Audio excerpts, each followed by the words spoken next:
we've just begun, maybe, but we have begun, thankfully, to think about the prospects, the future for people with disabilities in a much more constructive and frankly a much more realistic way. That and I think too often we've seen disability as a limitation, and so many Americans are proving every day that they can do everything that people without disabilities have. They can go to work, they can have a career, they can save for their future, and they can be such an integral part of workplaces in our society.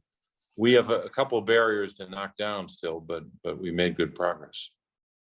So I'll bring us home, Senator Casey, with what many of us hope is going to happen in Congress yet this fall, and that's the passage of the EARN Act, Secure 2.0, and that your ABLE accounts will be part of that, sort of kind of lay that out for all of our community on what should happen next, because I think we have an opportunity to raise our voice and try to help you get this over the finish line.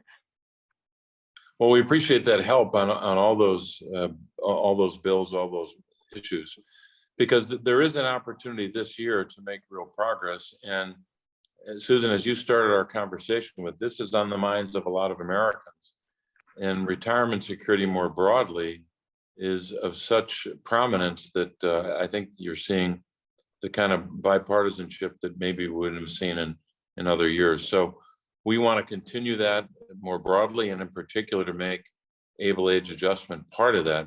You know, it's interesting that my staff was giving me these numbers. The Medicare Health Outcome Survey tells us the average life expectancy of a person with a disability has increased over the past couple of decades to the age of 68, which is much higher than it was, just a few years shorter than the population more generally.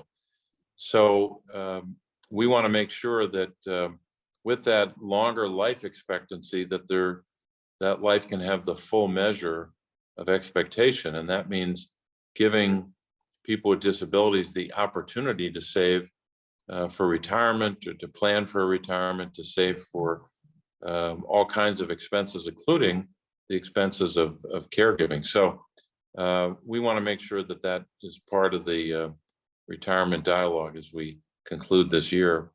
We hope on a high note on retirement security.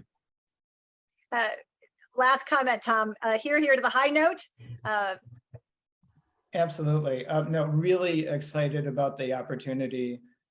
You know, ABLE accounts and reaching more people. I mean, retirement savings is about saving for the future, you know, saving for your future self. And ABLE is a great way to do that. It's tax deferred, it's very flexible. And, you know, saving for the future should be available to all Americans.